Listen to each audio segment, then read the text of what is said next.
மக்கள் நித்தம் நித்தம் இலங்கை கடற்படையோடு போராடினார்கள் என்று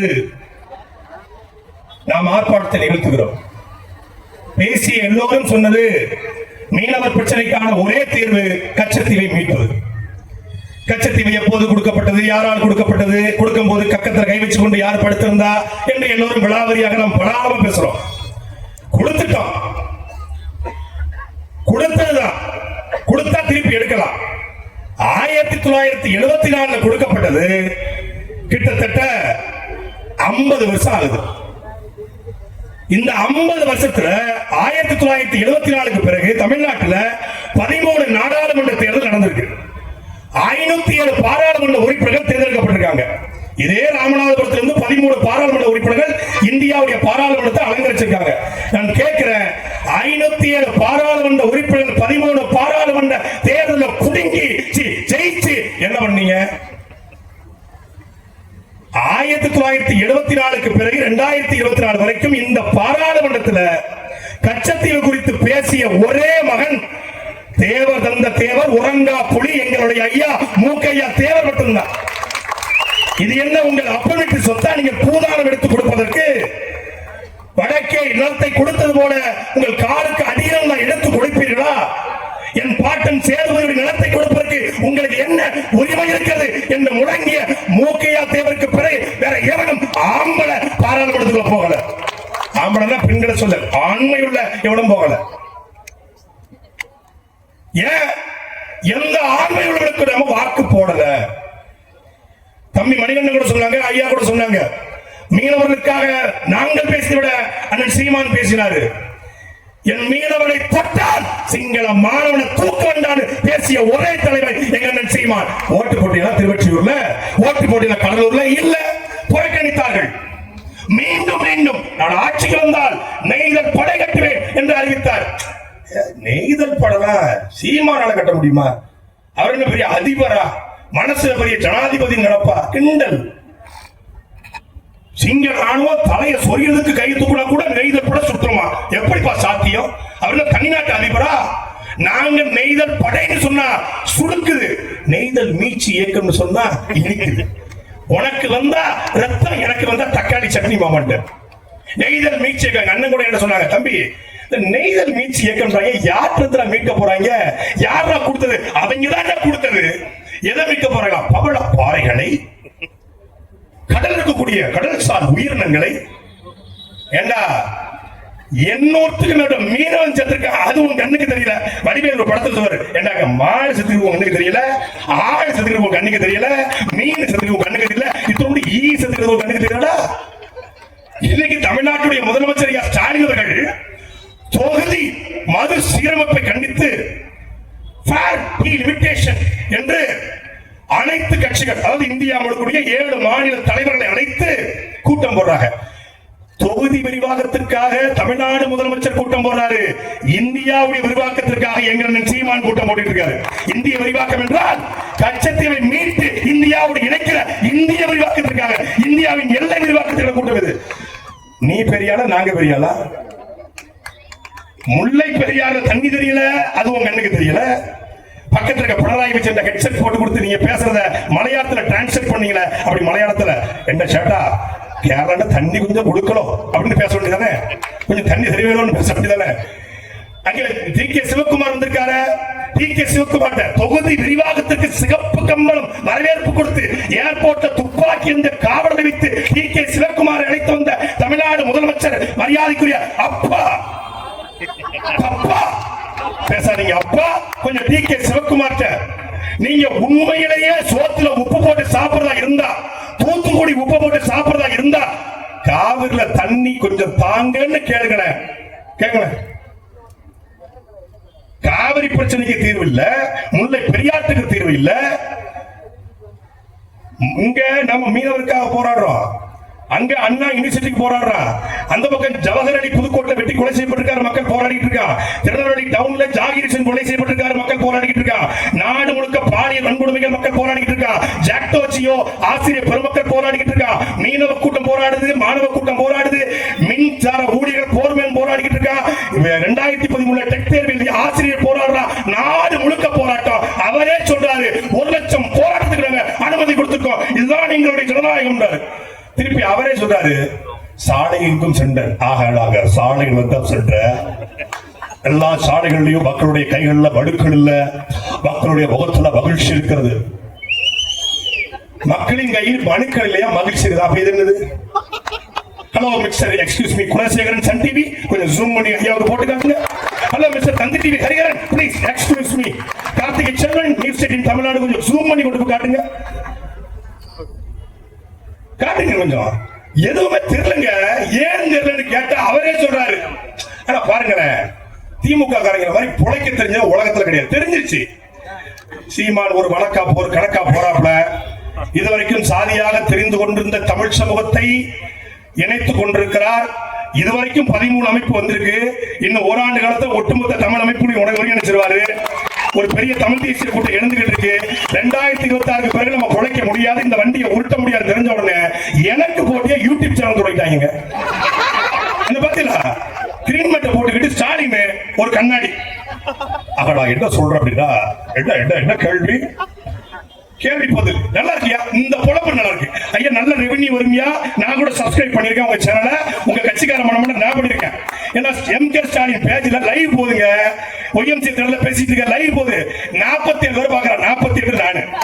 எங்க அண்ணன் வடசர்வாக்கம் வரல. வடசர்வாக்கம் காவல் நிலையத்துக்கு எம்டியா கேமரா வைக்கிறான். 15,000 பேர் ஸ்டேஷனை பார்த்துக்கிட்டு இருக்கான். எங்க அண்ணன் வரும்போது இதுதான் தமிழ் தேசிய இனத்தினுடைய எழுச்சி. இந்த இப்ப பாருங்க, இது இன்னைக்கு கூட்டம் போட்டுருக்காங்க. காலையில ஒரு பய பார்க்கறேன். நான் தான் வந்து ஏர்போர்ட்ல மெனக்கிட்டு என்ன பேசுறேன், கண்டென்ட் கிடைக்குமான்னு பாத்துக்கிட்டு ஒரு பய பார்க்க மாட்டான். ஆனா இப்போ எல்லா தொலைக்காட்சியும் காட்ட மறுத்தாலும் வலையொலிகள் வாயிலாக லட்சக்கணக்கான மக்கள் உலகமுழுக்கான சீமான் என்ன பேசுகிறார் என்று பார்க்கிறார்கள்.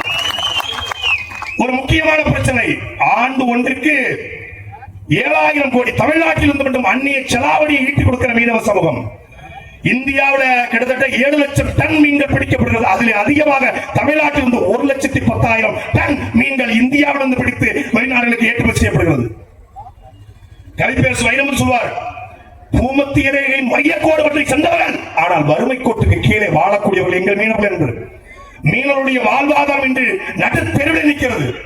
ஒரு பக்கம் சாராயம், ஒரு பக்கம் இலங்கை கடற்படை, இன்னொரு பக்கம் தனியார் முதலாளியுடைய டாடா போன்ற ரிலையன்ஸ் போன்ற பிஷிங் போர்ட் எடுத்த மொத்த மீன்களையும் அள்ளிக் கொண்டு செல்கிறான். மீன் தொழில் இன்றைக்கு நடுத்தருக்கு வந்துவிட்டது. என்பதற்குரிய மக்களே, நேரடியாக 40,000 பேருக்கும் மறைமுகமாக 4 லட்சம் பேருக்கும் வேலை வாய்ப்பை தரக்கூடிய 7,000 கோடி அந்நிய செலாவணியை ஈட்டுக் கொடுக்கக்கூடிய ஒரு தொழிலை இவன் பாதுகாக்க தவறி அந்த தொழிலிருந்து எங்களை அப்புறப்படுத்த இருக்கிறார். அதுக்குத்தான் சீமான் சொன்னாரு, நான் வருவேன் முன்னாடி வந்தா செய்வாரு. 2026 சீமான் வர்றாரு. நெய்தல் படை கட்டுறோம். யார வச்சு கட்டுவ? படை பயிற்சி எடுக்காம கட்ட முடியுமா? யாரு மீனவனா? யாரு மீன் பிடிக்க நினைச்சிருக்காங்க? மீனவனா வலைய போட்டு மீன் பிடிக்கிற மீனவனா? வாழை மீன், வஞ்ச மீன், கெழுந்த மீன், கெடுத்தி மீன், இறால் விற்கிற மீனவனா? இது அன்பிற்குரிய மக்களே, உலகத்திலே முதல் கப்பலை கட்டி கிரேக்கத்திற்கு முத்துக்களையும் பவளங்களையும் ஏற்றுமதி செய்த பாண்டிய மன்னருடைய வாரிசுகள் எங்கள் மீனவர்கள். அதாவது வணிக கப்பல், உலகத்தின் முதல் போர்ப்படை கப்பல் படையை கட்டிய ராஜேந்திர சோழனுடைய படை தளபதிகள் எங்கள் மீனவர்கள்.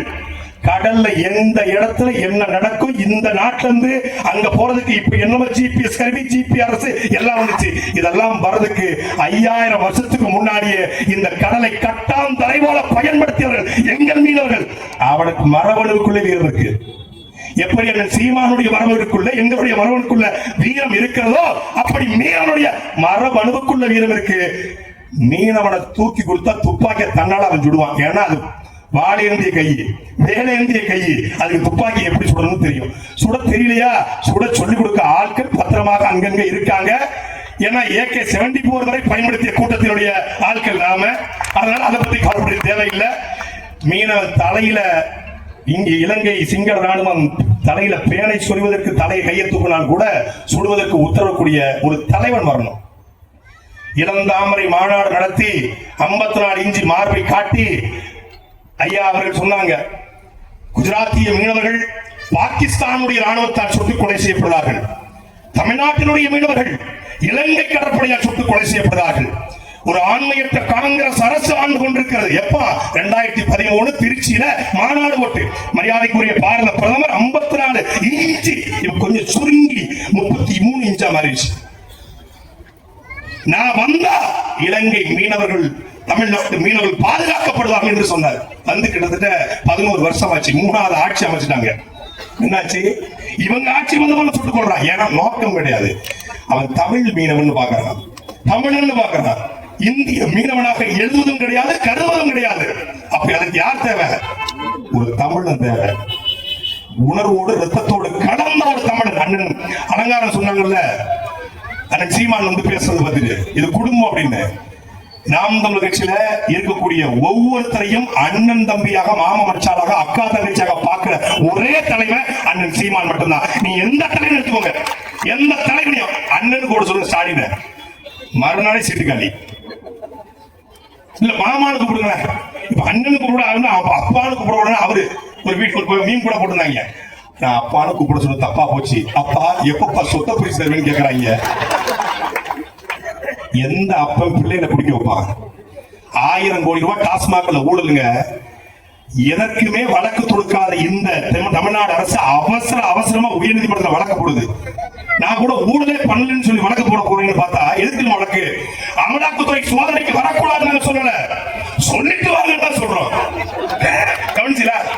அமலாக்கத்துறை சோதனைக்கு வரக்கூடாதுன்னு சொன்னோம், சொல்லிட்டு வாங்க. ஏன்? அப்பதானே ஒளிச்சு வைக்க முடியும். ஏன்னா சோதனைக்கு வரவன் எப்ப சொல்லிட்டு வருவான்? கொஞ்சம் சொல்லிட்டு வந்தா பதறாம இருக்கும்லாங்க. பதறதில்லை. எங்களுக்கு 1000 கோடி வெளியே தெரிஞ்சு ஊழல், வெளியே தெரியாம 1 லட்சம் கோடி ஊழல். எங்க மண்ணுல ஊழல் பண்ணு, மலையில ஊழல் பண்ணு, கல்லுல ஊழல் பண்ணு, ரேஷன்ல ஊழல் பண்ணு, ஏன் இந்த டாஸ்மாக்ல கூட ஊழல் பண்ணு. கேடுகட்ட கேவலப்பட்ட ஓங்கோல் கூட்டம் கக்கூச ஊழல் பண்ணு. கக்கூச திமுக கரவேட்டி கட்டிக்கிட்டு எப்படா கருப்பு சோப்பு கார்ல கொடிக்க போட்டுக்கிட்டு கர்நாடக ஸ்டாலின் மட்டும் வச்சுட்டு வெட்கமில்லாம எப்படா தெரிய ராம்நாட்ல எப்படி தெரிய உங்க பொண்டாட்டி புள்ளிய மூஞ்சில எப்படா முடிக்கிறீங்க? கக்கூச 5 ரூபாய்க்கு கழுவ வேண்டிய கக்கூச 600 ரூபாய்க்கு கழுவுன்னு சொல்லி 1000 கோடி.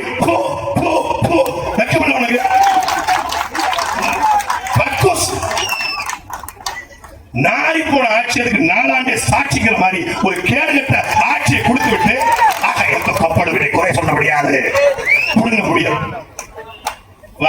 ஒரித்தனமா வர்றோம். 1 வருஷம் எங்க அண்ணன் சீமானுடைய திட்டம் இருக்கு. 1 வருஷ திட்டம். இந்த 1 வருஷம் தமிழ்நாட்டை சுரண்டு அடிச்சு எங்க அண்ணன் செல்வகுமார் போல, திருமாறன் போல, எங்களுடைய கரிகால் பாண்டியன் போல பல பேர் வெளியிருக்காங்க வர்றாங்க. 50 பேர் இணைக்கிறோம். இது கூட்டணியா மாறுமா? சாதி கட்சிகளை செய்யுமா நினைக்கிறார்.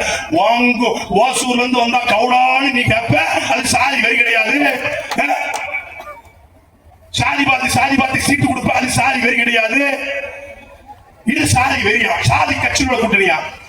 சாதிக்காக கட்சி கட்டினாலும் தமிழ் தேசிய இனத்தினுடைய மீட்சிக்காக வந்திருக்கிற எங்களுடைய அண்ணன்மாருடைய நிச்சயமான கருத்தை வலுப்படுத்த இன்றாட சமூகத்திற்காக, அந்தந்த சமூகத்துக்கு அவன் உண்மையா இருந்தா நீ வந்து ஓட்டு போட்ட தமிழ் சமூகத்துக்கு உண்மையா இருந்தியா? சாதி கட்சி இவர்களே சாதி கட்சி ஆரம்பிச்சு சாதி சங்கங்களை ஆரம்பித்து இசைவடா சங்கத்துல கர்நாடக மயில புடுங்கவாட போடுறிய. நாங்க சாதி கட்சியோட கூட்டணி சொல்றீங்க. எதுக்கு போற கர்நாடக படத்தை? தமிழ்நாட்டில் கூடிய 36 அமைச்சர்ல 30 அமைச்சர் இசை மறுக்க முடியுமானால எப்படி போனாரு? ஏன் ஒரு பிஏ நாடார்ல பிஏ இல்லையா? தேவர்ல பர்சனல் செக்ரட்டரி இல்லையா? முத்தரையர்ல பர்சனல் செக்ரட்டரி இல்லையா? கோடார்ல இல்லையா? குங்கு வேளாளர்ல இல்லையா? பறையர் இல்லையா? ஆதி தமிழர் இல்லையா? குயவர் இல்லையா? நாடார் இல்லையா? எப்படா இசை வேளாளர் மட்டும்? பொன்முடிக்கும் இசை வேளாளர், ஸ்டாலினுக்கும் இசை வேளாளர், செந்தில் பாலாஜிக்கும் இசை வேளாளர், அன்பில் மகேஷுக்கும் இசை வேளாளர். எப்படி ஒரு பர்சனல் செக்ரட்டரி? இதுதான சாதி வெறி, இதான சாதி வெறி. இடஒதுக்கீடு அடிப்படையில் நீ பேச தகுதியற்றவன். நாங்க பேசுவோம், நிறைய இருக்கிறது. 1 வருஷம் இவர்களை அடிக்கிற அடியில 70 ஆண்டு திராவிடம் இந்த மண்ணிலே புதைய வேண்டும். செந்தவன் சீமான் கோட்டையை பிடிக்க வேண்டும். அன்றுதான் தீரும் இந்த மீனவர் பிரச்சனை, கச்சத்தீவு பிரச்சனை. நன்றி, வணக்கம். நாம் தமிழர்.